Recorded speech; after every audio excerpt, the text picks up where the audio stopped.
નમસ્કાર વિદ્યાર્થી મિત્રો, કલરવ એજ્યુકેશનમાં આપ સૌનું હાર્દિક સ્વાગત છે।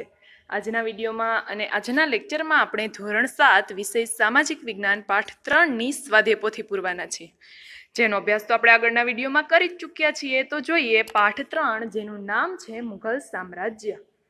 નીચે નવો પોઈન્ટ આપેલો છે, મુઘલ સલ્તનતની સ્થાપના। પહેલો પ્રશ્ન આપેલો છે, મને ઓળખો, હું ભારતમાં મુઘલ સામ્રાજ્યનો સ્થાપક હતો। એટલે કે મુઘલ સામ્રાજ્યનું સ્થાપક કોણ હતું? તો કે મુઘલ સામ્રાજ્યનો સ્થાપક હતો બાબર। જવાબમાં શું લખવાનું થશે? તો કે બાબર। બીજો પ્રશ્ન છે, ભારતમાં મુઘલ શાસન પહેલા ખાલી જગ્યા શાસન ચાલતું હતું। એટલે કે મુઘલો આવ્યા એ પહેલા કોણ હતું? તો કે પહેલા હતા સલ્તનત રાજાઓ। એટલે તમારે ખાલી જગ્યામાં સલ્તનત શાસન લખવાનું થશે। ત્રીજો પ્રશ્ન છે, બાબરનું મૂળ નામ શું હતું? એટલે કે બાબર એ મુઘલ સામ્રાજ્યનો સ્થાપક છે, પણ બાબરનું મૂળ નામ શું હતું? એ ઝહેરુદ્દીન મુહમ્મદ બાબર, બી સિહાબુદ્દીન મુહમ્મદ બાબર, સી અલાઉદ્દીન મુહમ્મદ બાબર અને ડી જલાલુદ્દીન મુહમ્મદ બાબર। તો બાબરનું મૂળ નામ હતું ઝહેરુદ્દીન મુહમ્મદ બાબર। નીચે અંડરલાઈન કરી અને બોક્સમાં એ લખવાનો રહેશે। ચોથો પ્રશ્ન છે, બાબરના ભારત પરના આક્રમણ સમયે દિલ્હીમાં કોનું શાસન હતું? તો કે બાબરે જ્યારે ભારત પર આક્રમણ કર્યું એ સમયે એ ઇબ્રાહિમ લોદી, બી સિકંદર લોદી, સી બહલોલ લોદી અને ડી પૃથ્વીરાજ ચૌહાણ। તો કે બાબરે ભારત પર આક્રમણ કર્યું એ સમયે ઇબ્રાહિમ લોદીનું શાસન હતું। નીચે અંડરલાઈન કરી બોક્સમાં એ લખવાનો થશે। પાંચમો પ્રશ્ન છે, પાણીપતનું પ્રથમ યુદ્ધ ક્યારે અને કોની કોની વચ્ચે થયું? તો કે પાણીપતના મેદાનમાં થયેલું પ્રથમ યુદ્ધ 20મી એપ્રિલ 1526ના દિવસે બાબર અને ઇબ્રાહિમ લોદી વચ્ચે થયું હતું। છઠ્ઠો પ્રશ્ન છે, બાબરે ખાલી જગ્યાના ઉપયોગથી પાણીપતનું પ્રથમ યુદ્ધ જીતી લીધું। બાબરે કેના ઉપયોગથી પાણીપતનું પ્રથમ યુદ્ધ જીત્યું? એટલે કે પાણીપતના મેદાનનું પ્રથમ યુદ્ધ જીત્યું? તો કે બાબરે તોપના ઉપયોગથી પાણીપતનું પ્રથમ યુદ્ધ જીતી લીધું હતું। એના પછી મુઘલ શાસકો, નવો પોઈન્ટ આપેલો છે। 7મો ક્વેશ્ચન છે, કોઈ પણ 5 મુઘલ શાસકોના નામ જણાવો। મુઘલ શાસકો, મુઘલ રાજાઓ ક્યાં ક્યાં છે? તો કે બાબર, એનો પુત્ર હુમાયુ, એનો પુત્ર અકબર, જહાંગીર, શાહજહાં અને ઔરંગઝેબ જાણીતા મુઘલ શાસકો છે। નવો પોઈન્ટ છે બાબર। 8મો પ્રશ્ન આપેલો છે, મુઘલ રાજા બાબર ફારસી અને અરબી ભાષા જાણતો હતો? તો વાક્ય આવશે સાચું। 9મો પ્રશ્ન છે, આપેલ પૈકી કઈ બાબરની આત્મકથા છે? આપેલ પૈકી કઈ બાબરની આત્મકથા છે? તો કે એ તુલુવે બાબરી, બી તુઝુકે બાબરી, સી તુલુવે બાબરી અને ડી તુઝુકે બાબરી। તો બાબરની આત્મકથા છે તુઝુકે બાબરી। નીચે અંડરલાઈન કરી બોક્સમાં બી લખવાનો થશે। 10મો પ્રશ્ન છે, તુઝુકે બાબરીને બાબરનામા તરીકે પણ ઓળખવામાં આવે છે? તો વાક્ય આવશે સાચું। 11મો પ્રશ્ન છે, બાબરે ભારતમાં કુલ 8 વર્ષ શાસન કર્યું હતું। બાબરે 8 વર્ષ શાસન કર્યું હતું ભારતમાં? તો વાક્ય આવશે ખોટું। એના પછી તમને નવો પોઈન્ટ આપેલો છે, હુમાયુ। 12મો પ્રશ્ન છે, મને ઓળખું, હું ઈસવીસન 1530માં ગાદીએ બેસનાર મુઘલ સમ્રાટ છું। તો કોણ હતું? તો કે હુમાયુ હતો। 13મો પ્રશ્ન છે, હુમાયુએ ગુજરાતના સુલતાન ખાલી જગ્યા સાથે યુદ્ધ કર્યું હતું।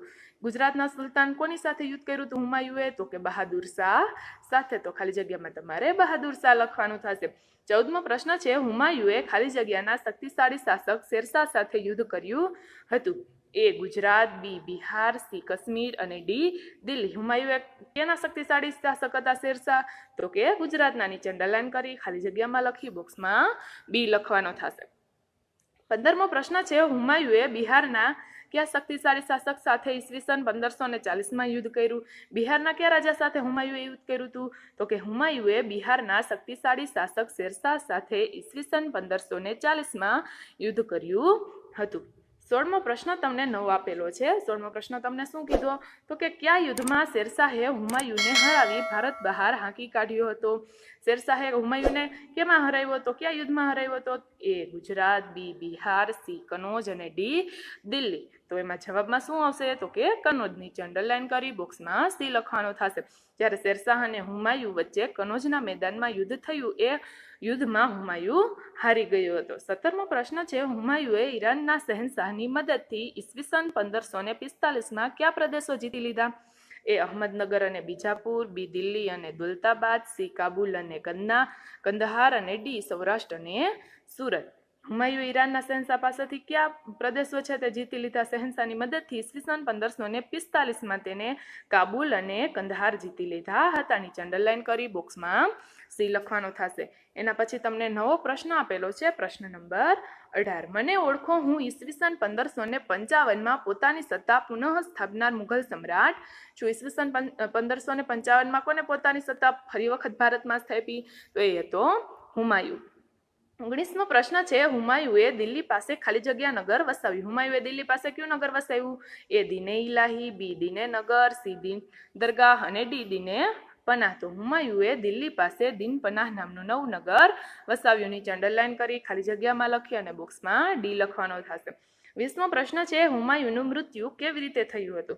તો કે હુમાયુ સાંજે પ્રાર્થનાનો સમય થતાં વાંચનાલયમાંથી ઝડપથી પગથિયા ઉતરતા પડી જતા તેનું મૃત્યુ થયું હતું. હુમાયુનું મૃત્યુ કેવી રીતે થયું? તો કે જ્યારે તે સાંજે પ્રાર્થનાનો સમય થયો ત્યારે તે વાંચનાલયમાંથી, એટલે કે જે લાઇબ્રેરી હોય તેમાંથી તે આવતો હતો અને ઝડપથી પગથિયા ઉતરતા તેનું મૃત્યુ થઈ ગયું હતું. 21મો પ્રશ્ન તમને આપ્યો છે, ટૂંકનોંધ લખો હુમાયુ. હુમાયુ વિશે માહિતી લખવાની છે કે ઈસવીસન 1530માં દિલ્હીની ગાદીએ બેસનાર મુઘલ સમ્રાટ એટલે હુમાયુ. કઈ ઈસવીસને દિલ્હીની ગાદીએ બેઠો? તો કે 1530માં. તેને જીવનમાં અનેક મુશ્કેલીઓનો સામનો કરવો પડ્યો હતો. તેણે ગુજરાતના સુલતાન બહાદુર શાહ અને બિહારના શક્તિશાળી શાસક શેરશાહ સાથે યુદ્ધ કર્યું. કનોજના યુદ્ધમાં શેરશાહ સામે હારી જતા ભારત તેને છોડવું પડ્યું હતું. એટલે કે એકવાર તે કનોજના યુદ્ધમાં જ્યારે શેરશાહ સામે હારી ગયો ત્યારે તેને ભારત છોડવું પડ્યું હતું. થોડા વર્ષો બાદ ઈરાનના શહેનશાહે તેને મદદ કરી અને એની મદદથી કંદહાર અને કાબુલ તેને જીતી લીધા અને પોતાની સત્તા છે દિલ્હી ઉપર પુનઃ સ્થાપિત કર્યા. એટલે કે ફરી વખત તે ભારતમાં આવ્યો. તેને વાંચન લેખનનો ખૂબ શોખ હતો. એટલે કે હુમાયુ છે તે વાંચવા અને લખવાનો શોખીન હતો. દિલ્હી પાસે તેને દીન પનાહ નામનું નવું નગર વસાવ્યું હતું. જ્યારે સાંજે પ્રાર્થનાનો સમય થયો ત્યારે તે વાંચનાલયમાંથી, એટલે કે લાઇબ્રેરીમાંથી તે ઝડપથી ઉતરતો હતો. એ સમય દરમિયાન પગથિયા ઉપરથી તે ઉતરતા પડી જતા તેનું મૃત્યુ થઈ ગયું અને હુમાયુ પછી મૃત્યુ પામ્યો. પ્રશ્ન નંબર 22. શેરશાહનું મૂળ નામ શું હતું? એ હકીમ ખા, બી ફરીદ ખા, સી નજીમ ખા અને ડી ખિજર ખા. તો શેરશાહનું મૂળ નામ હતું ફરીદ ખા. નીચે અંડરલાઈન કરી અને બોક્સમાં તમારે બી લખવાનો રહેશે. 23મો પ્રશ્ન છે, શેરશાહે હુમાયુને હરાવી ભારત પર સત્તા સ્થાપી હતી. શું વાક્ય સાચું છે કે શેરશાહે હુમાયુને હરાવી અને ભારત પર સત્તા સ્થાપી? તો વાક્ય આવશે સાચું.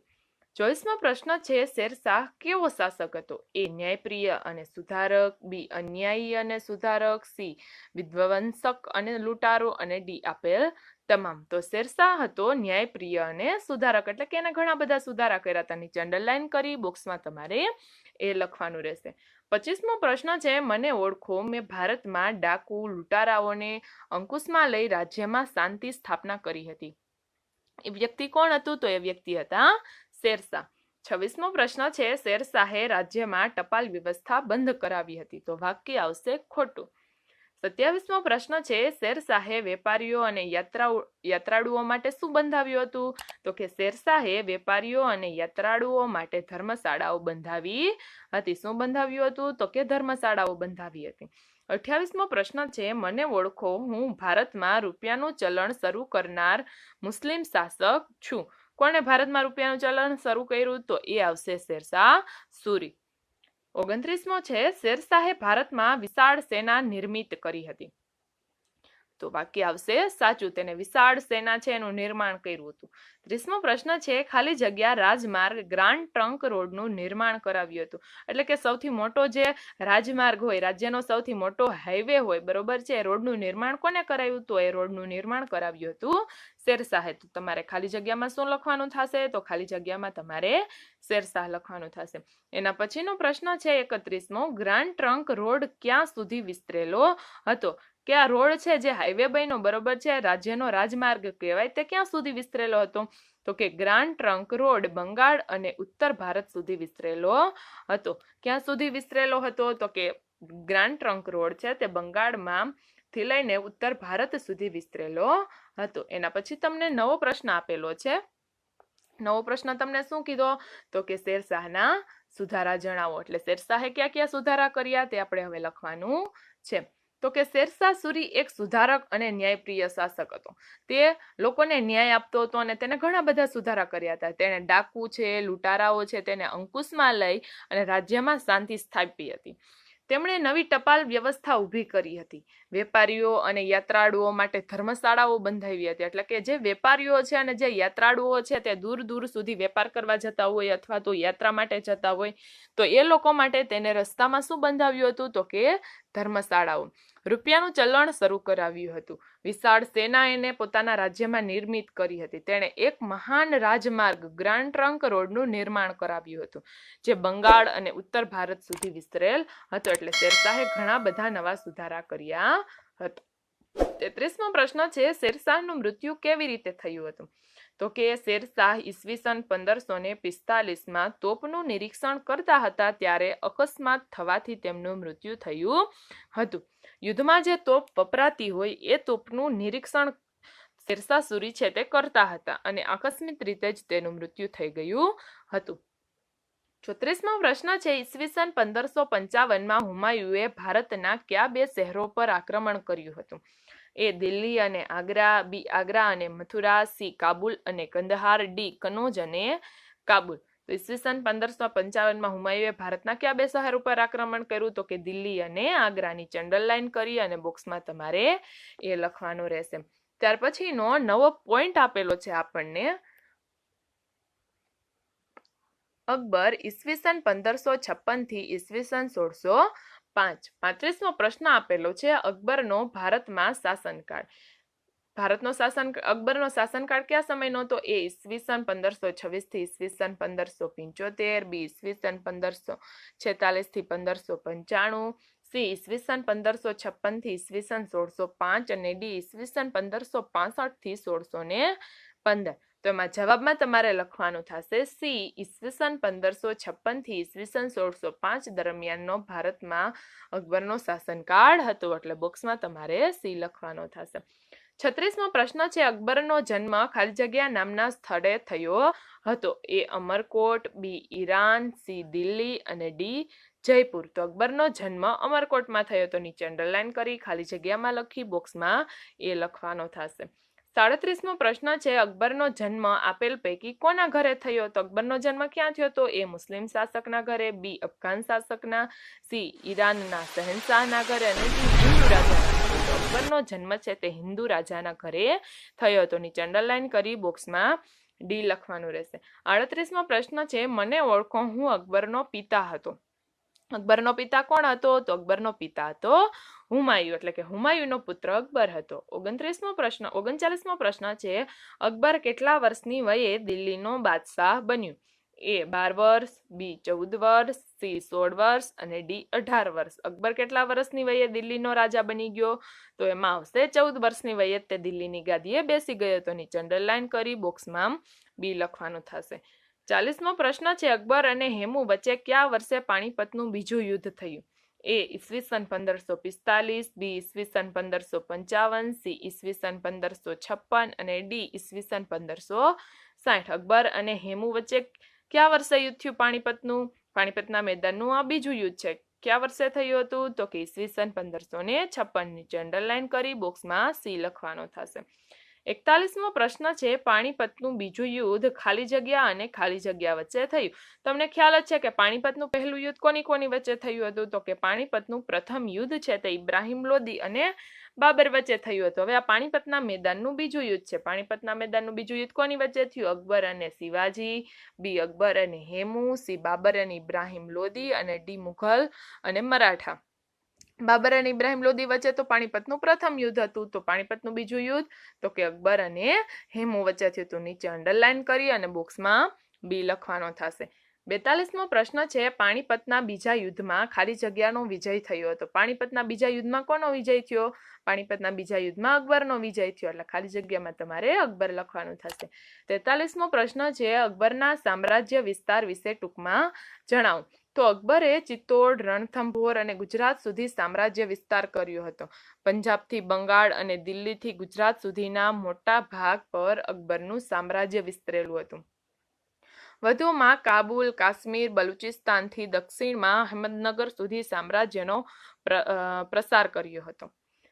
44મો પ્રશ્ન છે હલ્દી ઘાટીનું યુદ્ધ કોની કોની વચ્ચે થયું, એટલે કે હલ્દી ઘાટીનું જે મેદાન છે તેમાં જે યુદ્ધ થયું તે કોની કોની વચ્ચે થયું, તો કે હલ્દી ઘાટીનું યુદ્ધ છે તે અકબર અને મેવાડના રાણા પ્રતાપ વચ્ચે થયું હતું. કોની કોની વચ્ચે થયું, તો કે અકબર અને રાણા પ્રતાપ વચ્ચે. 45મો પ્રશ્ન છે અકબરે ખાલી જગ્યાની સેનાના ઉચ્ચ પદો પર નિમણૂક કરી હતી, તો અકબરે રાજપૂતોની સેનાના ઉચ્ચ પદો પર નિમણૂક કરી હતી, એટલે ખાલી જગ્યામાં તમારે રાજપૂતો લખવાનું થશે. 46મો પ્રશ્ન છે અકબર ખાલી જગ્યા રાજા હતો, એ સાંપ્રદાયિક, બી બિન સાંપ્રદાયિક, સી કટ્ટર અને ડી ધર્માંધ. તો અકબર છે એ કયો રાજા હતો, તો કે અકબર છે તે બિન સાંપ્રદાયિક રાજા હતો. નીચે અંડરલાઈન કરી ખાલી જગ્યામાં બિન સાંપ્રદાયિક લખી અને બોક્સમાં બી લખવાનો થશે કે અકબર છે તે દરેક ધર્મને માન આપતો હતો. 47મો પ્રશ્ન છે અકબર હિન્દુ, મુસ્લિમ, શીખ, ઈસાઈ, પારસી, બૌદ્ધ અને જૈન એ તમામ ધર્મોને સમાન મહત્વ આપતો હતો. તો એ વાત મેં તમને પહેલા જ કરી કે અકબર છે તે દરેક ધર્મને સરખું મહત્વ આપતો હતો, એટલે કે અકબર છે તે બિન સાંપ્રદાયિક રાજા હતો. તો તમારે શું લખવાનું થશે વાક્ય, તો વાક્ય આવશે સાચું. 48મો પ્રશ્ન છે અકબરે કયા કયા ગ્રંથોને ફારસી ભાષામાં અનુવાદ કર્યો, એટલે કે કયા કયા પુસ્તકો છે અને ફારસી ભાષામાં એનો અનુવાદ કર્યો. અકબરે રામાયણ, મહાભારત, અથર્વવેદ, પંચતંત્ર અને બાઇબલ, કુરાન જેવા મહાન ગ્રંથો ફારસી ભાષામાં અનુવાદ કર્યો હતો, એટલે કે પોતાની જે પુસ્તકોની મૂળ ભાષા હતી એમાંથી એ પુસ્તકો કઈ ભાષામાં લખ્યા, તો કે ફારસી ભાષામાં. 48મો પ્રશ્ન. એના પછી 49મો પ્રશ્ન છે અકબરની ધાર્મિક નીતિની ચર્ચા કરો. અકબર બિન સાંપ્રદાયિક રાજા હતો, તે હિન્દુ, મુસ્લિમ, શીખ, ઈસાઈ, પારસી, બૌદ્ધ, જૈન એમ તમામ ધર્મોને સમાન મહત્વ આપતો હતો. આ બધા ધર્મોમાં રહેલ સદભાવ, પ્રેમ, દયા અને સાધનાની બાબતો જાણવા ઇબાદત ખાનામાં, ઇબાદત ખાનું એટલે શું થાય, તો કે પ્રાર્થના ગૃહ જ્યાં પ્રાર્થના કરતા હોય ની સ્થાપના કરી હતી. તેણે રામાયણ, મહાભારત, અથર્વવેદ, પંચતંત્ર અને બાઇબલ જેવા મહાન ગ્રંથોનો ફારસી ભાષામાં અનુવાદ કર્યો હતો. કુરાનનો પણ અનુવાદ કરાવ્યો હતો. બધા ધર્મોના ઉત્તમ તત્વોને એકઠા કરી દીન એ ઇલાહી નામના સંપ્રદાયની સ્થાપના કરી હતી. આ બધા જ ધર્મો છે એના મહત્વના પુસ્તકો છે તેના ઉત્તમ તત્વોને એને એકઠા કર્યા, એટલે કે જે સારી સારી બાબતો છે એને એકઠી કરી અને નવા સંપ્રદાયની રચના કરી. સંપ્રદાય કયું હતું, તો કે દીને ઇલાહી. 50મો પ્રશ્ન છે અકબરે કયા બે સામાજિક કુરિવાજોનો વિરોધ કર્યો, એટલે કે કયા બે કુરિવાજો હતા જેનો વિરોધ કર્યો હતો, તો કે અકબરે બાળ લગ્ન એટલે નાની ઉંમરમાં લગ્ન કરી દેવા અને સતી પ્રથાની તો તમને માહિતી છે જ. એવા બે જે સામાજિક કુરિવાજો હતા અકબરે તેનો ખાસ વિરોધ કર્યો હતો. એના પછીનો આપણે નવો પ્રશ્ન જોવાનો છે 51મો. કારણ આપો અકબરને સમાજ સુધારક કહી શકાય. એનું કારણ શું હતું કે અકબરને સમાજ સુધારક કહી શકાય, તો કે અકબરે રાજપૂત સાથે લગ્ન સંબંધ બાંધી સામાજિક સંબંધોની શરૂઆત કરી. રાજપૂતોને ઉચ્ચ પદો પર નિયુક્ત કર્યા. તે બધા ધર્મોને સમાન મહત્વ આપતું હતું તથા ધર્મો વિશે જાણવા ઇબાદતખાનાની પણ સ્થાપના કરી હતી, એટલે કે પોતે દરેક ધર્મને જાણી શકે એ માટે એને એક પ્રાર્થના સભાની પણ સ્થાપના કરી હતી. તેણે બાળ લગ્ન અને સતી પ્રથા જેવા કુરિવાજોનો વિરોધ કર્યો હતો. તેણે યાત્રાવેરો નાબૂદ કર્યો, એટલે કે જે લોકો યાત્રાએ જતા તેમાં એને વેરો ભરવો પડતો, એટલે અકબરે એ વેરો પણ નાબૂદ કર્યો, એટલે કે બંધ કર્યો. તથા બળજબરીપૂર્વક ધર્માંતર પર પણ પ્રતિબંધ મૂક્યો હતો, એટલે કે ધર્માંતર એટલે શું, તો કે એક ધર્મમાંથી બીજા ધર્મમાં લોકો છે તે ફોર્સ કરતા હોય કે એક વ્યક્તિ છે એ પોતાનો ધર્મ બદલી અને બીજું ધર્મ ફરજિયાત ધારણ કરે, તો બળજબરીપૂર્વક જે ધર્માંતર થતું અકબરે તેનો પણ વિરોધ કર્યો અને તેના ઉપર પ્રતિબંધ મૂક્યો. આથી અકબરને સમાજ સુધારક આપણે કહી શકીએ. 52મો પ્રશ્ન છે અકબરે ખાલી જગ્યાને રાજધાની બનાવી અને અનેક ભવનોનું નિર્માણ કર્યું. અકબરે શેને રાજધાની બનાવી, તો અકબરે ફતેહપુર સિકરી રાજધાની બનાવી. ખાલી જગ્યામાં તમારે લખવાનું થશે ફતેહપુર સિકરી. 53મો પ્રશ્ન છે અકબરના સમયે ભારત આર્થિક રીતે પાયમાલ થઈ ગયું હતું, તો વાક્ય આવશે ખોટું.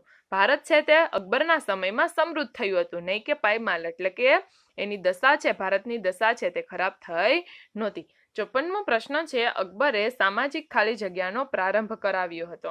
એ સહિષ્ણુતા, બી સહિષ્ણુતા, સી ધાર્મિકતા અને ડી ધર્માંધતા. અકબરે સામાજિક ખાલી જગ્યાનો પ્રારંભ કરાવ્યો. અસહિષ્ણુતા નહીં પરંતુ સહિષ્ણુતાનો પ્રારંભ કરાવ્યો હતો. નીચે અંડરલાઈન કરી ખાલી જગ્યામાં લખી બોક્સમાં બી લખવાનું થશે. 55મો પ્રશ્ન છે ટૂંક નોંધ લખો અકબર. હવે આપણે શેની ટૂંક નોંધ લખવાની છે? તો હવે આપણે અકબર વિશે માહિતી મેળવવાની છે. હુમાયુના પુત્ર અકબરનો જન્મ ઈસવીસન 1542માં અમરકોટના હિન્દુ રાજપૂત રાજાને ઘરે થયો હતો. ઈસવીસન 1542 અને હિન્દુ રાજપૂત રાજાને ઘરે અકબરનો જન્મ થયો. હુમાયુના અવસાન બાદ અકબર માત્ર 14 વર્ષની વયે જ દિલ્હીનો બાદશાહ બન્યો. હવે હુમાયુનું અવસાન છે એ થઈ ગયું, એના પછી 14 વર્ષની વયે દિલ્હીનો બાદશાહ છે કોણ બની ગયું? તો કે અકબર પોતે. પાણીપતના બીજા યુદ્ધમાં તેણે હેમુને હરાવ્યો હતો. એટલે પાણીપતના મેદાનમાં જે બીજું યુદ્ધ થયું એ યુદ્ધમાં અકબરે હેમુને હાર આપી હતી. અકબરે એ સિવાય ચિત્તોડ, રણથંભોર, ગુજરાત, પંજાબથી બંગાળ, કાબુલ, કાશ્મીર, બલુચિસ્તાન, અહેમદનગર સુધી પોતાનું સામ્રાજ્ય વિસ્તાર્યું હતું. તેણે રાજપૂતો સાથે લગ્ન સંબંધો બાંધ્યા તેમજ રાજપૂતોને સેનામાં ઉચ્ચ પદે નિમ્યા હતા. તે બધા ધર્મોને સમાન મહત્વ આપતા હતા. ધર્મો વિશે જાણવા ઇબાદત ખાનાની સ્થાપના પણ કરી હતી. તેણે રામાયણ, મહાભારત, અર્થવેદ, પંચતંત્ર, બાઇબલ, કુરાન જેવા મહાન ગ્રંથોને ફારસીમાં અનુવાદ કરાવ્યો હતો. એટલે કે દરેક જે પુસ્તકો છે એને ફારસી ભાષામાં લખાવ્યા હતા. સતી પ્રથા અને બાલ લગ્ન જેવા કુરિવાજોનો પણ એને વિરોધ કર્યો હતો. એને યાત્રાવેળો એને નાબૂદ કરાવ્યો એટલે કે બંધ કરાવ્યો હતો તથા બળજબરીપૂર્વક જે ધર્માંતર થતું તેના પર તેને પ્રતિબંધ મૂક્યો હતો. અકબરે બધા ધર્મોના ઉત્તમ તત્વોને એકઠા કરી દીને ઇલાહી નામના નવા સંપ્રદાયની સ્થાપના કરી હતી. અકબરે ફતેપુર સિકરીને પોતાની નવી રાજધાની બનાવી અને બીજા અનેક ભવનો એટલે કે બીજી ઘણી બધી ઇમારતોનું એને નિર્માણ કરાવ્યું. તેણે ભારતને આર્થિક રીતે સમૃદ્ધ બનાવ્યું તથા સામાજિક સહિષ્ણુતાના યુગનો પ્રારંભ કરાવ્યો હતો. ઈસવીસન 1605માં તેના અવસાન સમયે મોટા ભાગનું ભારત મુઘલ સામ્રાજ્યમાં સમાવિષ્ટ હતું. એટલે કે ઈસવીસન 1605માં જ્યારે અકબરનું અવસાન થયું ત્યારે મોટા ભાગનું ભારત છે તે મુઘલ સામ્રાજ્યમાં સમાવેશ થતું હતું. એના પછી તમને નવો પોઈન્ટ આપ્યો છે. નવો પોઈન્ટ તમારે શું આવશે? તો કે અકબર પછી તેનો પુત્ર આવશે જહાંગીર. ઈસવીસન 1605 થી ઈસવીસન 1627નો સમયગાળો. 56મો પ્રશ્ન છે જહાંગીરે અકબરની નીતિઓ અવગણી હિન્દુઓ સાથે સંબંધો બગાડ્યા હતા. તો વાક્ય આવશે ખોટું. જહાંગીરે અકબરની નીતિઓ અવગણી નહોતી. 57મો પ્રશ્ન છે જહાંગીરે કયા નવા પ્રદેશો જીત્યા હતા? તો કે જહાંગીરે અસમ અને દક્ષિણ ભારતના ગોલકોંડા સુધીના પ્રદેશો જીત્યા હતા. 58મો પ્રશ્ન છે મને ઓળખો, હું ચતુર અને પ્રભાવશાળી એવા જહાંગીરની પત્ની હતી. તો એ કોણ હતું જહાંગીરની પત્ની? તો કે નૂરજહાં. 59મો પ્રશ્ન છે જહાંગીરનું અવસાન ખાલી જગ્યામાં થયું હતું. કઈ ઈસવીસનમાં જહાંગીરનું અવસાન થયું? એ ઈસવીસન 1605, બી ઈસવીસન 1612, સી ઈસવીસન 1627 અને ડી ઈસવીસન 1637. તો જહાંગીરનું અવસાન છે તે ઈસવીસન 1627માં થયું હતું. 60મો પ્રશ્ન છે જહાંગીરના અવસાન બાદ ખાલી જગ્યા ગાદી પર આવ્યો. જહાંગીરના અવસાન બાદ કોણ ગાદી ઉપર આવ્યું? તો કે જહાંગીરના અવસાન બાદ શાહજહાં ગાદી ઉપર આવ્યો. નવો પોઈન્ટ છે શાહજહાં ઈસવીસન 1627 થી ઈસવીસન 1658. 61મો પ્રશ્ન છે શાહજહાં પિતા જહાંગીરની જેમ જ કલા સ્થાપત્યનો ચાહક હતો. તો વાક્ય આવશે સાચું. 62મો પ્રશ્ન છે મને ઓળખો, શાહજહાંએ મારી યાદમાં વિશ્વ પ્રસિદ્ધ તાજમહાલનું નિર્માણ કરાવ્યું હતું. શાહજહાંએ કોની યાદમાં વિશ્વ પ્રસિદ્ધ તાજમહાલનું નિર્માણ કરાવ્યું? તો એ હતી મુમતાજ મહલ એટલે કે શાહજહાંની પત્ની. ખાલી જગ્યામાં તમારે મુમતાજ મહલ લખવાનું થશે. એના પછી નવો પોઈન્ટ છે શાહજહાંનો પુત્ર આવશે ઔરંગઝેબ. ઈસવીસન 1658 થી ઈસવીસન 1707નો સમયગાળો. 63મો પ્રશ્ન છે મને ઓળખો, હું શાહજહાંનો મોટો પુત્ર છું અને મારી અને ઔરંગઝેબ વચ્ચે સામ્રાજ્ય માટે સંઘર્ષ થતા હતા. તો એમાં શું આવશે? તો કે દારા સિકોર. કોને કોને સામ્રાજ્ય માટે સંઘર્ષ થયા એટલે કે યુદ્ધ થયું? ઔરંગઝેબને કોની સાથે યુદ્ધ થયું હતું? તો કે દારા સિકો. એટલે કે બે ભાઈ થાય. ઔરંગઝેબ અને દારા સિકો છે તે બંને ભાઈ હતા. અને શાહજહાંનો મોટો પુત્ર કોણ હતો? તો કે શાહજહાંનો મોટો પુત્ર હતો દારા સિકો. એટલે ઔરંગઝેબ અને દારા સિકોને સામ્રાજ્ય માટે ખૂબ જ યુદ્ધ કરવું પડ્યું હતું. 64મો પ્રશ્ન છે, ઔરંગઝેબે કઈ રીતે રાજ્ય મેળવ્યું હતું તે જણાવો. હવે ઔરંગઝેબ છે, હવે શાહજહાંનો મોટો પુત્ર તો દારા સિકોહ છે, તો ઔરંગઝેબને કઈ રીતે સામ્રાજ્ય મળ્યું તેના વિશેનું હવે આપણે સમજવાનું છે, માહિતી મેળવવાની છે. તો કે શાહજહાંની નાદુરસ્ત તબિયતને લાભ લઈ તેના પુત્રએ સામ્રાજ્ય મેળવવા આંતરવિગ્રહ શરૂ કર્યું. તેમાં મોટા પુત્ર દારા સિકોહ અને ઔરંગઝેબ વચ્ચે મુખ્ય સંઘર્ષો થયા. જો શું થયું તો કે શાહજહાંની છેલ્લે તબિયત છે તે ખરાબ રહેવા લાગી. એના કારણે પુત્રો વચ્ચે સામ્રાજ્ય માટે ખૂબ સંઘર્ષ થયા. આ સંઘર્ષમાં દારા સિકોહ એટલે કે શાહજહાંનો મોટો પુત્ર અને ઔરંગઝેબ વચ્ચે ખૂબ જ યુદ્ધ થયા. ઔરંગઝેબે પોતાના ત્રણેય ભાઈઓને એક પછી એક હરાવી હત્યા કરાવી કે જેલમાં ધકેલી દઈ અને દેશ નિકાલ કરી ગાદી પચાવી પડી. આમ ધારાની હત્યા કરી મુરાદને જેલમાં મોકલી અને સુજાને દેશ નિકાલ કરી ઔરંગઝેબે રાજ્ય મેળવ્યું હતું. એને શું કર્યું હતું તો કે એના ત્રણ ભાઈઓ દારાની હત્યા કરી, મુરાદને જેલમાં મોકલી દીધો અને સુજાને દેશ નિકાલ કરી દીધો હતો. 65મો પ્રશ્ન છે, ઔરંગઝેબે લગભગ ખાલી જગ્યા વર્ષ રાજ કર્યું હતું. ઔરંગઝેબે કેટલા વર્ષ રાજ કર્યું હતું તો કે ઔરંગઝેબે 50 વર્ષ રાજ કર્યું હતું. નીચે અંડરલાઈન કરી ખાલી જગ્યામાં લખી અને બોક્સમાં તમારે સી લખવાનો થશે. એના પછીનો નવો તમને પ્રશ્ન આપેલો છે, પ્રશ્ન નંબર 66. ઔરંગઝેબનું રાજ્ય ક્યાં સુધી ફેલાયું હતું તો કે ઔરંગઝેબનું સામ્રાજ્ય ઉત્તરે કાશ્મીરથી લઈને દક્ષિણે ઝિંજી અને પૂર્વના ચટગાંવથી લઈને પશ્ચિમના હિન્દુકુશ પર્વતમાળા સુધી વિસ્તરેલું હતું. ઔરંગઝેબનું રાજ્ય ક્યાં સુધી ફેલાયું હતું તો કે ઔરંગઝેબનું સામ્રાજ્ય ઉત્તરે કાશ્મીરથી લઈને દક્ષિણે ઝિંજી અને પૂર્વમાં ચટગાંવથી લઈને પશ્ચિમમાં હિન્દુકુશ પર્વતમાળા સુધી વિસ્તરેલું હતું. 67મો પ્રશ્ન છે, મને ઓળખો. હું સાદું જીવન જીવનાર સુન્ની મુઘલ સમ્રાટ હતો. કોણ હતું જેને સાદું જીવન જીવવું હતું તો એ વ્યક્તિ હતા ઔરંગઝેબ. 68મો પ્રશ્ન છે, ઔરંગઝેબે અકબરની ધાર્મિક નીતિનો ત્યાગ કરી અને ધાર્મિક અસહિષ્ણુતા દાખવી હતી. એટલે અકબર છે તે કેમ દરેક ધર્મને માન આપતો હતો, પરંતુ ઔરંગઝેબે દરેક ધર્મને માન ન આપ્યો અને પોતે અસહિષ્ણુ રહ્યો, એટલે કે પોતાના ધર્મને તે પ્રિય ગણવા લાગ્યો, બાકી બધા ધર્મને તે માનતો નહીં. તો વાક્ય આવશે સાચું.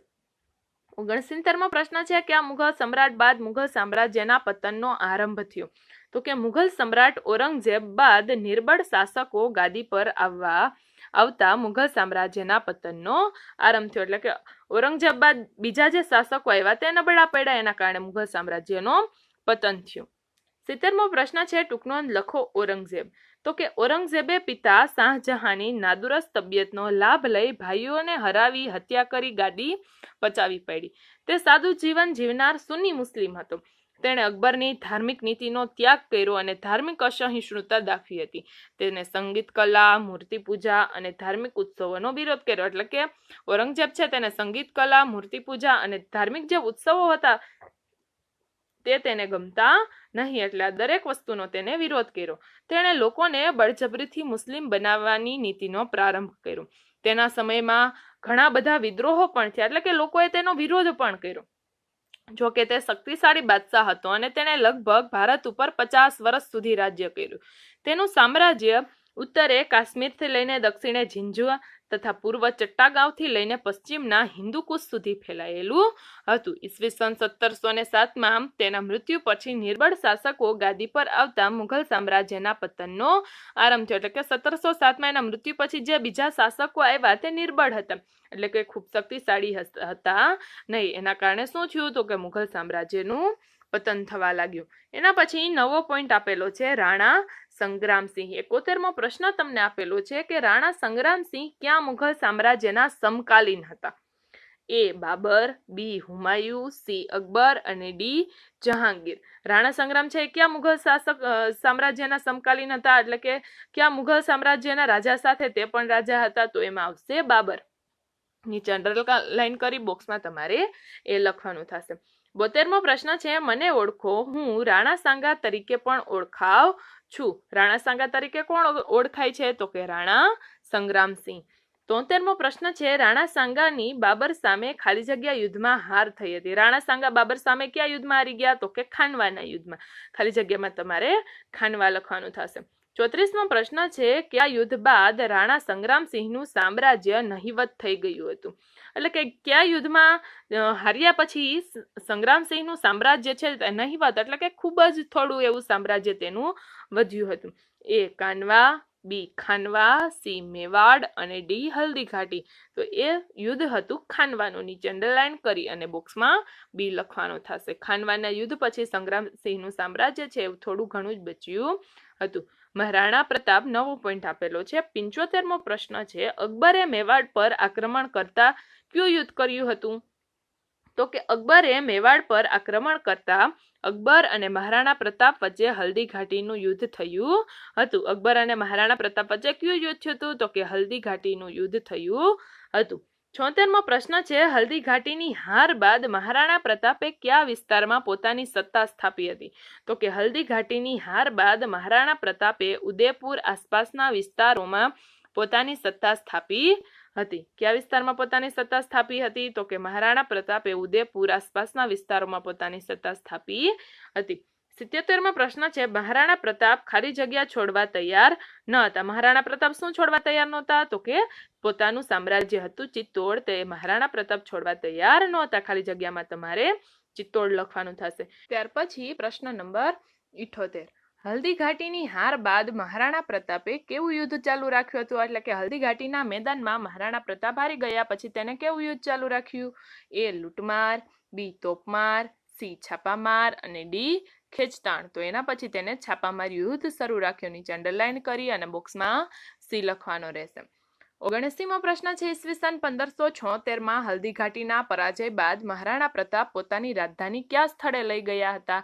કે હલ્દી ઘાટીના યુદ્ધમાં મહારાણા પ્રતાપ હારી ગયા ત્યાર પછી મહારાણા પ્રતાપે પોતાની રાજધાની કયા સ્થળે ખસેડી? એ ચિત્તોડ, બી મેવાડ, સી ગોંગુડા અને ડી ગોલકુંડા. તો મહારાણા પ્રતાપે પોતાની રાજધાની છે તે ગોંગુડા ખસેડી હતી. નીચે અંડરલાઈન કરી અને બોક્સમાં સી લખવાનો, એટલે કે ત્યાર પછી બધો વહીવટ છે તે ગોગુંડા થવા લાગ્યો. 80મો પ્રશ્ન છે, મહારાણા પ્રતાપે ગોગુંડા બાદ કયા સ્થળે રાજધાની સ્થાપી હતી? એટલે મહારાણા પ્રતાપે ગોગુંડા બાદ ડુંગરપુરના ચાવંડમાં પોતાની રાજધાની સ્થાપી હતી. એટલે કે હવે વહીવટ ગોંગુડામાં ન થતો અને ક્યાં થતો? તો કે ચાવંડામાં. ત્યાર પછી તમને નવો પ્રશ્ન આપેલો છે, પ્રશ્ન નંબર 81. કેટલા વર્ષની વયે રાણા પ્રતાપનું અવસાન થયું? કેટલા વર્ષની વય છે, કેટલા વર્ષની ઉંમર છે રાણા પ્રતાપ મૃત્યુ પામ્યા? એ 40, બી 51, સી 61 અને ડી 71. તો મહારાણા પ્રતાપ છે તે 51 વર્ષની વયે મૃત્યુ પામ્યા. નીચે અંડરલાઈન કરી અને બોક્સમાં તમારે બી લખવાનો થશે. 82મો પ્રશ્ન છે, ટૂંકનોંધ લખો. મહારાણા પ્રતાપ મુઘલ સામ્રાજ્યના સૌથી શક્તિશાળી સમ્રાટ અકબર સામે મેદાને પડનાર મેવાડના પ્રતાપી રાજવી એટલે મહારાણા પ્રતાપ. અનેક રાજપૂતો જ્યારે અકબર સામે સુમેળભર્યા સંબંધો બાંધી રહ્યા હતા ત્યારે મહારાણા પ્રતાપે અકબર વિરુદ્ધ મોરચો માંડ્યો. એટલે કે રાજપૂત રાજાઓ છે એને ખબર હતી કે અકબર છે ખૂબ શક્તિશાળી સમ્રાટ છે, એટલે બધા રાજપૂત રાજાઓ છે એની સાથે સુમેળભર્યા સંબંધો બાંધી રહ્યા હતા અને પોતાના સામ્રાજ્યો છે તે પોતાના શક્તિશાળી સમ્રાટ અકબરને આપી રહ્યા હતા. એ જ સમયે મહારાણા પ્રતાપે હિંમત રાખી અને અકબર વિરુદ્ધ મોરચો માંડ્યો, એટલે કે યુદ્ધ કરવાની તૈયારી માંડી. અકબરે મેવાડ પર આક્રમણ કરતા બંને વચ્ચે હલ્દી ઘાટીનું યુદ્ધ થયું, જેમાં તેમની હાર થતાં તેમણે ઉદયપુર આસપાસના વિસ્તારોમાં પોતાની સત્તા સ્થાપી હતી. બંને વચ્ચે સમજૂતીના અનેક પ્રયત્ન થયા, પરંતુ રાણા ચિત્તોડ છોડવા તૈયાર ન હતા. એટલે કે રાણા પ્રતાપ છે તે ચિત્તોડ છોડીને જવા માંગતા ન હતા. તેણે છાપામાર યુદ્ધ ચાલુ રાખ્યું અને હલ્દી ઘાટી બાદ રાજધાની ગોંગુડામાં અને ત્યારબાદ ડુંગરપુરના ચાવંડામાં લઈ ગયા. તેમના જીવનના અંત સુધી યુદ્ધ કરતા રહ્યા. માત્ર 51 વર્ષની વયે મહારાણા પ્રતાપનું અવસાન થઈ ગયું હતું. નવો પોઈન્ટ છે એના પછી વીર દુર્ગાદાસ રાઠોડ. 83મો પ્રશ્ન છે, દુર્ગાદાસ રાઠોડ કોના પુત્ર હતા? તો કે દુર્ગાદાસ રાઠોડ મારવાડના શાસક જસવંતસિંહના મંત્રી અશકકરણ રાઠોડના પુત્ર હતા. કોના પુત્ર હતા? તો કે મારવાડના એક શાસક એટલે કે એક રાજા હતા જસવંતસિંહ હતા, તેના મંત્રી હતા અસ્કરણ. એટલે કે જસવંતસિંહના સૌથી નજીકના વ્યક્તિ કોણ કહી શકાય? તો કે એના મંત્રી કોણ હતા? તો કે અસ્કરણ. અને અસ્કરણ રાઠોડના પુત્ર હતા વીર દુર્ગાદાસ રાઠોડ. 84મો પ્રશ્ન છે, વીર દુર્ગાદાસ રાઠોડે કયા મુઘલ શાસકના સમયમાં વિદ્રોહ કર્યો હતો? એટલે કે કયા મુઘલ સમ્રાટને સામે તેને વિરોધ કર્યો હતો? એ ઔરંગઝેબ, બી બાબર, સી શાહજહાં અને ડી જહાંગીર. તો વીર દુર્ગાદાસ રાઠોડે ઔરંગઝેબ સામે વિરોધ કર્યો હતો. નીચે અંડરલાઈન કરી અને બોક્સમાં તમારે એ લખવાનું થશે. ત્યાર પછી તમને નવો પોઈન્ટ આપેલો છે. નવો પોઈન્ટ છે છત્રપતિ શિવાજી. 85મો પ્રશ્ન આપેલો છે, છત્રપતિ શિવાજીનો જન્મ ક્યાં અને ક્યારે થયો હતો? તો કે છત્રપતિ શિવાજીનો જન્મ ઈસવીસન 1627માં શિવનેરી કિલ્લામાં મહારાષ્ટ્રમાં થયો હતો. કયો કિલ્લો હતો? તો કે શિવનેરીનો. ત્યાર પછી 86મો પ્રશ્ન છે, છત્રપતિ શિવાજીના માતા પિતાનું નામ જણાવો. તો કે છત્રપતિ શિવાજીના માતાનું નામ હતું જીજાબાઈ અને પિતાનું નામ હતું શાહજી. 87મો પ્રશ્ન છે, મને ઓળખો, હું છત્રપતિ શિવાજીનો ગુરુ હતો. તો વાક્યમાં તમારે શું લખવાનું થશે? છત્રપતિ શિવાજીના ગુરુ કોણ હતા? તો કે ગુરુ સમર્થ રામદાસ. 88મો પ્રશ્ન છે, શિવાજીના જીવન પર કઈ બે વ્યક્તિઓનો વ્યાપક પ્રભાવ હતો? તો કે શિવાજીના જીવન ઉપર તેમના ગુરુ સમર્થ રામદાસ અને દાદા કોંડદેવનો વ્યાપક પ્રભાવ હતો. એટલે સૌથી વધારે મહત્વના એના જીવનના બે વ્યક્તિ કોણ હતા? તો કે એક તો એના ગુરુ અને બીજા એના દાદા. 89મો પ્રશ્ન છે, શિવાજીએ નાની જાગીરમાંથી સામ્રાજ્યનો વિસ્તાર કરવા કેટલા કિલ્લાઓ જીત્યા? એટલે કે પોતાના નાના એવા રાજ્યમાંથી, જાગીરમાંથી પોતાના સામ્રાજ્યનો વિસ્તાર કરવા એને બીજા કેટલા કિલ્લા જીત્યા હતા? એ 20થી વધારે, બી 40થી વધારે, સી 50થી વધારે અને ડી 100થી વધારે. તો કેટલા કિલ્લા જીત્યા હતા? તો કે તેને પોતાના સામ્રાજ્યનો વિસ્તાર કરવા 40થી વધારે કિલ્લા જીત્યા. નીચે અંડરલાઈન કરી બોક્સમાં બી લખવાનો થશે. 90મો પ્રશ્ન છે, શિવાજીને કયા મુઘલ બાદશાહ સાથે લાંબો સમય સંઘર્ષ કરવો પડ્યો? એ ઔરંગઝેબ, બી શાહજહાં, સી જહાંગીર અને ડી અકબર. શિવાજીને કયા મુઘલ બાદશાહ સાથે એને યુદ્ધ કર્યું હતું? તો એમાં આવશે ઔરંગઝેબ સાથે એને વારંવાર સંઘર્ષ કરવો પડ્યો, વારંવાર યુદ્ધ કરવું પડ્યું. નીચે અંડરલાઈન કરી બોક્સમાં તમારે એ લખવાનો થશે. 91મો પ્રશ્ન છે, શિવાજીને કયા મુઘલ સમ્રાટે જેલમાં પૂર્યા હતા? એ બાબરે, બી અકબરે, સી ઔરંગઝેબે અને ડી શાહજહાંએ. શિવાજીને કયા મુઘલ સમ્રાટે જેલમાં પૂર્યા હતા? તો કે શિવાજીને ઔરંગઝેબે જેલમાં પૂર્યા હતા. નીચે અંડરલાઈન કરી અને બોક્સમાં તમારે સી લખવાનું થશે. 92મો પ્રશ્ન છે, મુઘલ સમ્રાટ સામે હારી જતા શિવાજીએ સંધિ કરી હતી. મુઘલ સમ્રાટ સામે હારી ગયા ત્યારે શિવાજીએ શું એની સાથે સમાધાન કરી લીધું હતું? સંધિ કરી હતી. તો વાક્ય આવશે સાચું. હા, મુઘલ સમ્રાટ સામે હારી જતા શિવાજીએ સંધિ કરી હતી. 93મો પ્રશ્ન છે, શિવાજી ઔરંગઝેબની જેલમાંથી ચાલાકીથી છટકી ગયા હતા. તો વાક્ય આવશે સાચું. હા, ઔરંગઝેબ છે તે શિવાજી છે તે ઔરંગઝેબની જેલમાંથી ચાલાકીથી છટકી ગયા હતા. 94મો પ્રશ્ન છે, શિવાજીનો રાજ્યાભિષેક ખાલી જગ્યામાં થયો હતો. શિવાજીનો રાજ્યાભિષેક એટલે કે રાજા છે શિવાજી કયા કિલ્લામાં બન્યા હતા? તો કે એ ઈસવીસન 1627, બી ઈસવીસન 1632, સી ઈસવીસન 1674 અને ડી ઈસવીસન 1682. તો એ આવશે ઈસવીસન 1674. એટલે ઓપ્શન આવશે સી. ખાલી જગ્યામાં લખી બોક્સમાં સી લખવાનું રહેશે. 95મો પ્રશ્ન છે, ઈસવીસન 1674માં ખાલી જગ્યામાં શિવાજીનો રાજ્યાભિષેક થયો. એ અમીરગઢ, બી રાયગઢ, સી પાવાગઢ અને ડી રાજગઢ. તો ઈસવીસન 1674ના રાયગઢ કિલ્લામાં શિવાજીનો રાજ્યાભિષેક થયો. નીચે અંડરલાઈન કરી ખાલી જગ્યામાં લખી બોક્સમાં ડી લખવાનો રહેશે. ત્યાર પછી તમને નવો પ્રશ્ન આપેલો છે, પ્રશ્ન નંબર 96. 96મો પ્રશ્ન તમને શું આપ્યો છે? તો કે છત્રપતિ શિવાજીના વિજયો વિશે નોંધ લખો. છત્રપતિ શિવાજીએ નાની જાગીરમાંથી મહાન મરાઠા રાજ્યનો વિસ્તાર કરવા 40થી પણ વધારે કિલ્લા જીત્યા હતા. મુઘલ બાદશાહ ઔરંગઝેબ અને બીજાપુર સાથે લાંબો સમય સંઘર્ષ કરી વિજયો પ્રાપ્ત કર્યા હતા. જો શું કીધું? તો કે છત્રપતિ શિવાજીએ નાની એમથી એવી પોતાની જાગીરમાંથી મરાઠા રાજ્યનો વિસ્તાર કર્યો અને 40થી પણ વધારે એને કિલ્લા જીત્યા. મુઘલ બાદશાહ ઔરંગઝેબ અને બીજાપુરના ઘણા બધા એની સાથે યુદ્ધ કર્યા અને એમાં વિજય પ્રાપ્ત કર્યો, એટલે કે એમાં જીત મેળવી. ઔરંગઝેબે તેમને જેલમાં પૂર્યા, પરંતુ ચાલાકીથી છટકી ફરી વખત મોરચો માંડી એને વિજય મેળવ્યો.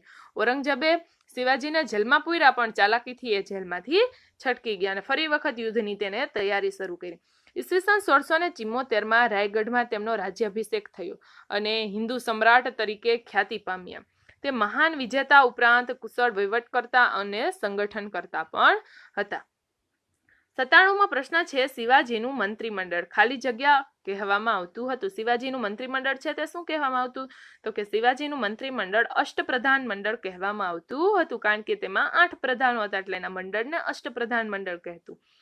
98મો પ્રશ્ન છે છત્રપતિ શિવાજીનું અવસાન ખાલી જગ્યામાં થયું હતું. છત્રપતિ શિવાજીનું અવસાન ક્યાં થયું હતું? તો કે એ ઈસવીસન 1674, બી ઈસવીસન 1680, સી ઈસવીસન 1682 અને ડી ઈસવીસન 1684. તો છત્રપતિ શિવાજીનું અવસાન ઈસવીસન 1680 માં થયું. નીચે અંડરલાઈન કરી બોક્સમાં લખી અને અહીંયા બોક્સમાં તમારે બી લખવાનું થશે. 9મો પોઈન્ટ આપેલો છે મુઘલ સામ્રાજ્ય રાજ્ય વ્યવસ્થા. 99મો પ્રશ્ન છે મુઘલ શાસનના કેન્દ્રમાં મંત્રી પરિષદ રહેતી. તો વાક્ય આવશે ખોટું, કે મુઘલ શાસનના કેન્દ્રમાં મંત્રી પરિષદ રહેતી નહોતી. 100મો પ્રશ્ન છે મુઘલ સામ્રાજ્યના બાદશાહને સલાહ આપવા ખાલી જગ્યા હતી. એ મંત્રી પરિષદ, બી જન પરિષદ, સી ગણ પરિષદ અને ડી મંત્રીમંડળ. મુઘલ સામ્રાજ્યના બાદશાહને સલાહ આપવા શું હતું? તો કે મંત્રી પરિષદ. એટલે તમારે અહીંયા મંત્રી પરિષદ લખવાનું, નીચે અંડરલાઈન કરવાની, બોક્સમાં તમારે એ લખવાનું. ત્યાર પછી તમને 101મો પ્રશ્ન આપેલો છે મુઘલ વહીવટી તંત્રમાં ખાલી જગ્યા સર્વોચ્ચ સેનાપતિ અને ન્યાયાધીશ હતા. મુઘલ વહીવટી તંત્રમાં સર્વોચ્ચ સેનાપતિ અને ન્યાયાધીશ કોણ હતા? એ મંત્રી પરિષદ, બી પ્રધાનમંત્રી, સી વજીર અને ડી બાદશાહ. તો બાદશાહ નીચે અંડરલાઈન કરી ખાલી જગ્યામાં લખી અને બોક્સમાં તમારે ડી લખવાનું થશે. ત્યાર પછી તમને નવો પ્રશ્ન આપેલો છે, પ્રશ્ન નંબર 102. બાદશાહ અને વહીવટી તંત્ર વચ્ચે તાલમેલ રાખવા કોની નિમણૂક કરવામાં આવી હતી? તો કે બાદશાહ અને વહીવટી તંત્ર વચ્ચે તાલમેલ રાખવા વજીરની નિમણૂક કરવામાં આવી હતી. કોની નિમણૂક કરવામાં આવી હતી? તો કે વજીરની નિમણૂક કરવામાં આવી હતી. વજીર એટલે રાજાનો જે ખાસ મંત્રી હોય તેને આપણે વજીર કહી શકીએ. 103મો પ્રશ્ન છે મુઘલ વહીવટી તંત્રમાં વજીરને શું કહેવામાં આવતું? વજીરને શું કહેતા મુઘલો? એ વજીરે દીવાને કુલ, બી દીવાને વજીરે કુલ, સી દીવાને કાજી કુલ અને ડી વજીરે ખાસ કુલ.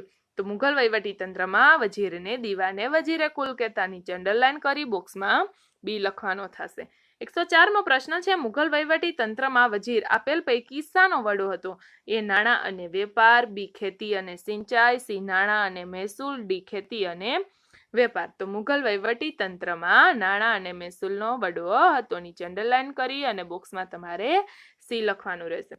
105મો પ્રશ્ન છે મુઘલ શાસનમાં સેનાના વડાને શું કહેતા હતા અને તેમના કાર્ય જણાવો. જે સેના હોય એના વડાને શું કહેતા હતા?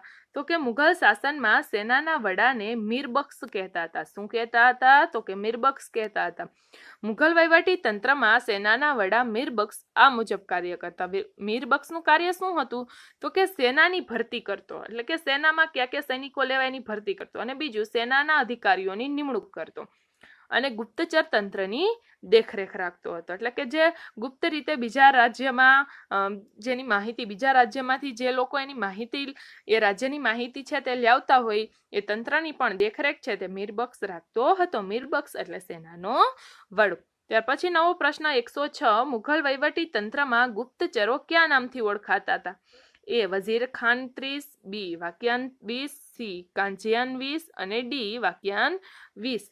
તો મુઘલ વહીવટી તંત્રમાં જે ગુપ્તચરો હતા તે વાક્યાન 20 તરીકે ઓળખાતા હતા. નીચે અંડરલાઈન કરી બોક્સમાં બી લખવાનું થશે. 107મો પ્રશ્ન છે મુઘલ વહીવટી તંત્રમાં સમ્રાટની અંગત જરૂરિયાતનું ધ્યાન રાખતો કયો વિભાગ હતો? એટલે કે રાજાને કઈ કઈ વસ્તુઓ જોઈ છે તેનું ધ્યાન રાખનાર કયો વિભાગ હતો? એ મીર એ સામાન, બી મીર એ સમ્રાટ, સી મીર એ બખ્શ અને ડી મીર એ બાદશાહ. તો એ વહીવટી વિભાગ હતો મીર એ સામાન. મીર એ સામાન નામનો જે વિભાગ છે તે સમ્રાટની અંગત જરૂરિયાતનું ધ્યાન રાખતો હતો. નીચે અંડરલાઈન કરી બોક્સમાં તમારે એ લખવાનું રહેશે. ત્યાર પછી તમને નવો પોઈન્ટ આપેલો છે, નવો પ્રશ્ન આપેલો છે 108. મુઘલ વહીવટી તંત્રમાં ન્યાય વ્યવસ્થાનો વડો ખાલી જગ્યા હતો. ન્યાય વ્યવસ્થાના વડાને શું કહેતા? ખાલી જગ્યામાં લખવાનું થશે કાઝી. 109મો પ્રશ્ન છે મુઘલ વહીવટી તંત્રની રૂપરેખા આપો. એટલે કે વહીવટ કયા પ્રકારનો થતો હતો મુઘલ સામ્રાજ્યમાં? તો કે મુઘલ વહીવટ તંત્રની વ્યવસ્થિત સ્થાપના અકબર દ્વારા થઈ હતી. શાસનના કેન્દ્રમાં બાદશાહ રહેતા અને તેમને સલાહ આપવા મંત્રી પરિષદ હતી. જો શું કીધું? તો કે વ્યવસ્થિત એક વહીવટ તંત્ર કહી શકીએ તો એ વહીવટ તંત્ર અકબર દ્વારા થઈ હતું. બરોબર છે. એના સમયમાં તો કે અકબરના સમયમાં કેન્દ્ર સ્થાન એટલે મુખ્ય સ્થાને બાદશાહ પોતે, રાજા પોતે રહેતો. સલાહ આપવા માટે કોણ રહેતું? તો કે મંત્રી પરિષદ એટલે કે મંત્રીઓ રહેતા. સમ્રાટ સર્વોચ્ચ સેનાપતિ અને ન્યાયાધીશ હતા. સમ્રાટ અને વહીવટી તંત્ર વચ્ચે તાલમેલ રાખવા માટે કોણ હતું? તો કે વજીરને નિમણૂક કરવામાં આવતી. તે દિવાન એ વજીર કુલ કહેવાતો હતો અને તે નાણાં અને મહેસૂલી વ્યવસ્થાનો પણ વડો હતો. સેનાનો વડો કોણ હતો? તો કે સેનાનો વડો મીરબક્ષ કહેવાતો. જે મીરબક્ષનું કાર્ય શું હતું? તો કે જે સેનાની ભરતી કરતો, અધિકારીઓની નિમણૂક અને ગુપ્તચર તંત્રની દેખરેખનું કાર્ય કરતો. ગુપ્તચરો વાક્યાન્વિત તરીકે ઓળખાતા હતા. સમ્રાટની અંગત જરૂરિયાતનું ધ્યાન કોણ રાખતું? એનો ખ્યાલ તો આપને આગળ પણ આવી ગયો કે સમ્રાટની અંગત જરૂરિયાતનું ધ્યાન રાખવા માટે મીર એ સામાન નામનો એક અલગ વિભાગ હતો. જે સરકારી કારખાનાઓનો વડો હતો. ન્યાય વ્યવસ્થાનો વડો કોણ હતો? તો કે ન્યાય આપવા માટે એ વ્યવસ્થાનો વડો કોણ હતો? તો કે ન્યાય વ્યવસ્થાનો વડો હતો કાઝી. ત્યાર પછી નવો પોઈન્ટ તમને આપેલો છે. નવો પોઈન્ટ તમને શું કીધો છે? તો કે નવો પોઈન્ટ તમને આપ્યો છે મહેસૂલી વ્યવસ્થા. 110મો પ્રશ્ન આપેલો છે. અકબરની નવીન પ્રકારની મહેસૂલી વ્યવસ્થા ખાલી જગ્યા તરીકે ઓળખાતી. નવી મહેસૂલ વ્યવસ્થા ક્યાં નામે ઓળખાતી? તો કે નવી મહેસૂલ વ્યવસ્થા છે મનસબાદી નામે ઓળખાતી હતી. તો તમારે ખાલી જગ્યામાં શું લખવાનું થશે? તો કે મનસબદારી.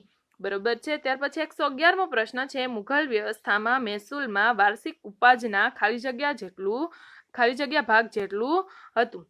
1/4, 1/3, 1/3 અને ડી 1/6. મુઘલ વ્યવસ્થામાં મહેસૂલમાં વાર્ષિક ઉપજના ખાલી જગ્યા ભાગ જેટલું હતું. તો એમાં શું આવશે? 1/3. નીચે અંડરલાઈન કરી ખાલી જગ્યામાં લખી અને બોક્સમાં બી લખવાનું થશે. ત્યાર પછી પ્રશ્ન નંબર 112. મને ઓળખો, હું અકબરની મહેસૂલી વ્યવસ્થાનો સ્થાપક હતો. એટલે અકબરની જે મહેસૂલી વ્યવસ્થા હતી તેનો સ્થાપક કોણ હતો? કોને મહેસૂલી વ્યવસ્થા ઘડી હતી? તો એનો સ્થાપક હતો ટોડરમલ. 113મો પ્રશ્ન. મનસબદારી પદ્ધતિ સેના અને મહેસૂલ એમ બંને સાથે સંકળાયેલી હતી. તો વાક્ય આવશે સાચું. હા, તે બંને સાથે સંકળાયેલી હતી. 114મો પ્રશ્ન છે. મનસબદાર જાગીરમાંથી મહેસૂલ ઉઘરાવતો અને વિસ્તારનો કાયદો અને વ્યવસ્થા જાળવતો હતો. તો વાક્ય આવશે સાચું. 115મો પ્રશ્ન છે. મુઘલ મનસબદાર વિશ્વમાં સૌથી વધારે વેતન ધરાવતો હતો. મુઘલ મનસબદાર વિશ્વમાં સૌથી વધારે વેતન ધરાવતો હતો. તો વાક્ય આવશે સાચું. 116મો પ્રશ્ન છે. ટૂંકનોંધ લખો. મુઘલ મહેસૂલી વ્યવસ્થા. અકબરે ભારતમાં નવીન મહેસૂલી વ્યવસ્થાનો પ્રારંભ કર્યો. એટલે કે નવી મહેસૂલી વ્યવસ્થા ઘડી જે મનસબદારી વ્યવસ્થા તરીકે ઓળખાતી. એટલે કે આ મહેસૂલી વ્યવસ્થાનું નામ શું હતું? તો કે મનસબદારી. મહેસૂલ દર વાર્ષિક ઉપજના 1/3 ભાગ જેટલું વાર્ષિક હતું. ટોડરમલ અકબરની મહેસૂલી વ્યવસ્થાનો સ્થાપક હતો. મનસબદારી પદ્ધતિ સેના અને મહેસૂલ એમ બંને સાથે સંકળાયેલું હતું. મનસબદારી જે પદ્ધતિ હતી, મહેસૂલ પદ્ધતિ હતી, તે સેના સાથે પણ હતું અને મહેસૂલ સાથે પણ સંકળાયેલ હતું. મનસબદાર જાગીરનો વડો અધિકારી ગણાતો. તે મહેસૂલ ઉઘરાવતો તથા કાયદો વ્યવસ્થા જાળવતો હતો. તેને જાગીર પ્રમાણે લશ્કર અપાતું. તે વિસ્તારનો વડો ન્યાયાધીશ પણ ગણાતો. એટલે કે તે વિસ્તારનો જે વડો હોય તેને ન્યાયાધીશ પણ ગણવામાં આવતો. એટલે કે વડો છે તે ન્યાય પણ આપતો. નિયત સમયે તેની બદલી થતી. એટલે કે અમુક સમય થાય એટલે ન્યાયાધીશ છે તેની બદલી થઈ જતી. મુઘલ મનસબદાર વ્યવસ્થા વિશ્વમાં અનોખી હતી અને વિશ્વમાં સૌથી વધારે વેતન ધરાવતી હતી. ત્યાર પછી નવો પોઈન્ટ આપેલો છે. મુઘલકાલીન સંસ્કૃતિ.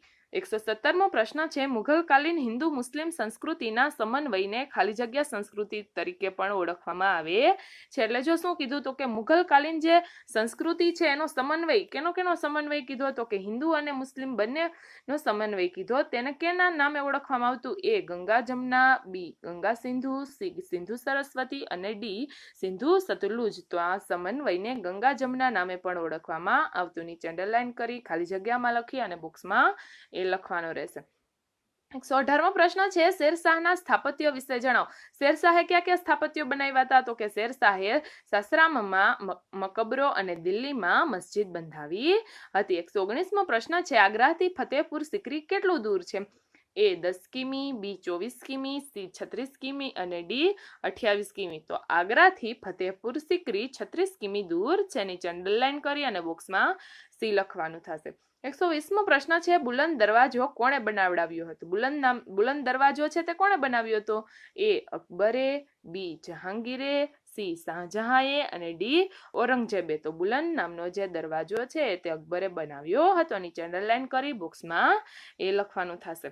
ત્યાર પછી પ્રશ્ન નંબર 121 અકબરના સ્થાપત્ય વિશે ટૂંકમાં જણાવો. એટલે કે અકબરે કયા કયા સ્થાપત્યો બંધાવ્યા હતા? તો કે અકબરે આગ્રાનો કિલ્લો બંધાવ્યો તથા આગ્રાથી 36 કિમી દૂર ફતેહપુર સિકરીનું વિશિષ્ટ બાંધકામ કરાવ્યું, જેમાં ગુજરાતની વિજયની યાદમાં બુલંદ દરવાજો બનાવ્યો હતો.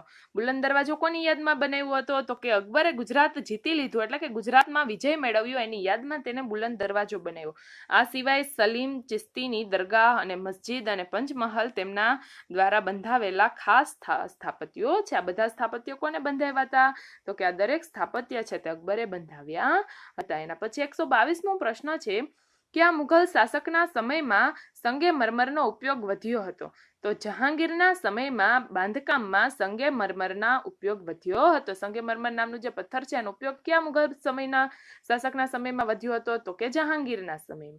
123મો પ્રશ્ન છે મને ઓળખો, મારો સમય મુઘલ સામ્રાજ્યના સ્થાપત્યનો સુવર્ણ યુગ ગણાય છે. મુઘલ સામ્રાજ્યનો સ્થાપત્યનો સુવર્ણ યુગ કોના સમયનો છે? તો કે સુવર્ણ યુગ છે તે શાહજહાંના સમયનો છે. 124મો પ્રશ્ન છે શાહજહાંના પ્રસિદ્ધ સ્થાપત્યના નામ જણાવો. શાહજહાંના પ્રસિદ્ધ સ્થાપત્યો ક્યાં ક્યાં છે? તો કે આગ્રાનો તાજમહેલ અને મોતી મસ્જિદ તથા દિલ્હીનો લાલ કિલ્લો અને શાહજહાંના પ્રસિદ્ધ સ્થાપત્ય છે. ક્યાં ક્યાં સ્થાપત્યો? તો કે તાજમહેલ, મોતી મસ્જિદ અને દિલ્હીનો લાલ કિલ્લો. 125મો પ્રશ્ન છે દિલ્હીનો લાલ કિલ્લો ખાલી જગ્યાએ બનાવડાવ્યો હતો. દિલ્હીનો લાલ કિલ્લો કોને બનાવડાવ્યો હતો? એ બાબર, બી અકબર, સી હુમાયુ અને ડી શાહજહાં. તો દિલ્હીનો લાલ કિલ્લો છે તે શાહજહાંએ બનાવડાવ્યો હતો. નીચે અંડરલાઈન કરી ખાલી જગ્યામાં લખી અને બોક્સમાં ડી કરવાનું રહેશે. 126મો પ્રશ્ન છે ઔરંગઝેબે આપેલ પૈકી કયો મકબરો બનાવ્યો હતો? એ રાબિયા ઉદ દૌરાન, બી નૂરજહાં ઉદ દૌરાન, સી સાબિયા ઉદ દૌરાન અને ડી દારા ઉદ દૌરાન. ઔરંગઝેબે કયો મકબરો બનાવ્યો હતો? તો કે ઔરંગઝેબે રાબિયા ઉદ દૌરાન મકબરો બનાવ્યો હતો. નીચે અંડરલાઈન કરી અને બોક્સમાં એ લખવાનું થશે. એના પછીનો તમને નવો પ્રશ્ન આપેલો છે પ્રશ્ન નંબર 127. ઔરંગઝેબે પોતાની પત્નીની યાદમાં કયા શહેરમાં મકબરો બનાવ્યો હતો? એ અજમેર, બી ઔરંગાબાદ, સી અહમદનગર અને ડી અમીરગઢ. ઔરંગઝેબે પોતાની પત્નીની યાદમાં કયા શહેરમાં મકબરો બનાવ્યો? તો કે ઔરંગાબાદમાં. નીચે અંડરલાઈન કરી બોક્સમાં બી લખવાનું થશે. 128મો પ્રશ્ન છે મુઘલ સ્થાપત્ય કલાના નમૂનાઓ વિશે નોંધ તૈયાર કરો. તો કે મુઘલ સ્થાપત્યના અનેક કિલ્લા, મહેલો, દરવાજા, મસ્જિદો અને બગીચાઓનો સમાવેશ થાય છે. પેલું, બાબરે આગ્રા અને લાહોરમાં બગીચા નિર્માણ કરાવ્યા હતા. બીજું, અકબરે આગ્રામાં કિલ્લો અને ફતેહપુર સિકરીમાં બુલંદ દરવાજો, સલીમ ચિશ્તીની દરગાહ, મસ્જિદ અને પંચમહલ નામનો એક મહલ બંધાવ્યો હતો. ત્યાર પછી જહાંગીરના સમયમાં સંગેમરમરનો ઉપયોગ વધારે થયો હતો. એટલે કે સંગેમરમર નામના પથ્થરનો ઉપયોગ છે તે વધારે થયો હતો. ચોથું છે શાહજહાંએ આગ્રામાં તાજમહલ અને મોતી મસ્જિદ તથા દિલ્હીમાં લાલ કિલ્લાનું નિર્માણ કરાવ્યું હતું. અને એના પછી ઔરંગઝેબ આવે છે તો ઔરંગઝેબે પોતાની પત્નીની યાદમાં રાબિયા ઉદ દૌરાનનો મકબરો બંધાવ્યો હતો. આ મકબરો ક્યાં હતો? તો કે ઔરંગાબાદમાં. એના પછી નવો પોઈન્ટ આપેલો છે ચિત્રકલા, સાહિત્ય અને સંગીત. 129મો પ્રશ્ન છે કે આ મુઘલ શાસકના સમયમાં ચિત્રકલાનો ખૂબ વિકાસ થયો હતો. કે આ મુઘલ સમયમાં ચિત્રકલાનો ખૂબ વિકાસ થયો? તો કે જહાંગીરના સમયમાં ચિત્રકલાનો ખૂબ વિકાસ થયો હતો. કોના સમયમાં? કે આ મુઘલ શાસકના સમયમાં? તો કે જહાંગીરના સમયમાં. 130મો પ્રશ્ન છે મુઘલ શાસકો દુનિયાભરના ઉત્તમ ચિત્રકારોને દિલ્હીમાં આમંત્રિત કરતા હતા. મુઘલ શાસકો દુનિયાભરમાં ઉત્તમ ચિત્રકારોને દિલ્હીમાં આમંત્રિત કરતા હતા. તો વાક્ય આવશે સાચું. એના પછી તમને 131મો પ્રશ્ન શું આપ્યો છે? તો કે 131મો પ્રશ્ન છે જસવંત અને બસાવને શામાં સુંદર ચિત્રો દોર્યા હતા? તો કે જસવંત અને બસાવને ફારસી કથાઓ, મહાભારતના અનુવાદના જે પુસ્તકો હતા તેમાં અને અકબરનામામાં પુષ્કળ સુંદર ચિત્રો દોર્યા હતા. 132મો પ્રશ્ન છે જહાંગીરના ચિત્રકારોનું નામ જણાવો. જહાંગીરના ખાસ ચિત્રકાર કોણ હતા? તો કે જહાંગીરના ચિત્રકારનું નામ હતું મંસૂર. તે વિશ્વવિખ્યાત હતો. મંસૂર છે તે ખૂબ જ ચિત્ર બનાવતો હતો અને તે જહાંગીરનો ચિત્રકાર હતો અને તેના ચિત્રો છે તે વિશ્વમાં પ્રસિદ્ધ હતા. 133મો પ્રશ્ન છે આપેલ પૈકી કયા મુઘલ સમ્રાટે ચિત્રશાળાની સ્થાપના કરી હતી? કોણે ચિત્રશાળાની સ્થાપના કરી? એ અકબર, બી બાબર, સી જહાંગીર અને ડી શાહજહાં. તો ચિત્રશાળાની સ્થાપના જહાંગીરે કરી હતી. નીચે અંડરલાઈન કરી બોક્સમાં સી લખવાનું થશે. 134મો પ્રશ્ન છે, મુઘલ શાસન દરમિયાન ભારતના કયા કયા પ્રદેશોમાં ચિત્રકલાનો વિકાસ થયો હતો? તો મુઘલ શાસન દરમિયાન રાજસ્થાન, ગુજરાત, પંજાબ, હિમાચલ પ્રદેશ અને દક્ષિણના રાજ્યોમાં ચિત્રકલાનો સમાવેશ થયો હતો અથવા તો વિકાસ થયો હતો. કયા કયા રાજ્ય? તો કે રાજસ્થાન, ગુજરાત, પંજાબ, હિમાચલ પ્રદેશ અને દક્ષિણના ઘણા બધા બીજા રાજ્ય. 135મો પ્રશ્ન તમને ટૂંકનોંધ કીધી છે, ટૂંકનોંધ લખો. મુઘલકાલીન ચિત્રકળા એટલે મુઘલ સમયમાં કયા કયા ચિત્રનો વિકાસ થયો હતો તેના વિશેની માહિતી આપણે જોવાની છે. મુઘલ ચિત્રકલા વિશ્વવિખ્યાત હતી એટલે કે મુઘલોના સમયમાં જે ચિત્ર બન્યા તે વિશ્વવિખ્યાત હતા. જહાંગીરના સમયમાં તેનો ખૂબ વિકાસ થયો હતો. જહાંગીરે ચિત્રશાળાની સ્થાપના કરી હતી. મુઘલ શાસકો દુનિયાભરના ઉત્તમ ચિત્રકારોને દિલ્હીમાં આમંત્રિત કરતા એટલે કે આખી દુનિયામાં જે ઉત્તમ ચિત્ર બનાવતા તેવા ચિત્રકારોને તેઓ દિલ્હીમાં આમંત્રિત કરતા. અકબરના સમયમાં જસવંત અને બસાવન નામના ચિત્રકારો થઈ ગયા, જેમણે ફારસી કથાઓ અને મહાભારતના અનુવાદના પુસ્તકો અને અકબરનામાના પુષ્કળ ચિત્રો દોર્યા હતા. જહાંગીરનો મંસૂર નામનો ચિત્રકાર છે તે વિશ્વવિખ્યાત હતો. જહાંગીરનો ખાસ ચિત્રકાર હતો મંસૂર, જે ચિત્ર દોરવામાં ખૂબ જ વિખ્યાત હતો એટલે કે વિશ્વમાં તેમની ગણના થતી હતી. આ સમયે રાજસ્થાન, ગુજરાત, પંજાબ, હિમાચલ પ્રદેશ અને દક્ષિણના રાજ્યોમાં પણ ચિત્રકલાનો વિકાસ ખૂબ જ થયો હતો. 136મો પ્રશ્ન આપ્યો છે તમને કે મુઘલ શાસનકાળમાં કઈ ભાષામાં સાહિત્યનો વિકાસ થયો? એટલે કે મુઘલ શાસનકાળમાં સૌથી વધારે કઈ ભાષામાં સાહિત્ય લખાણા? એ ફારસી, બી અરબી, સી હિન્દી અને ડી આપેલ તમામ. તો એમાં જવાબ શું આવશે? તો કે આપેલ તમામ એટલે કે ફારસી, અરબી અને હિન્દી આ ત્રણેય ભાષામાં પુસ્તકોનો વિકાસ થયો હતો, સાહિત્યનો વિકાસ થયો. બોક્સમાં તમારે ડી લખવાનું થશે. 137મો પ્રશ્ન છે, મને ઓળખો. મેં અકબરની જીવન કથા અકબરનામામાં આલેખી છે. કોણે અકબરની જીવન કથા અકબરનામામાં આલેખી છે? તો એમાં આવશે અબુલ ફઝલ.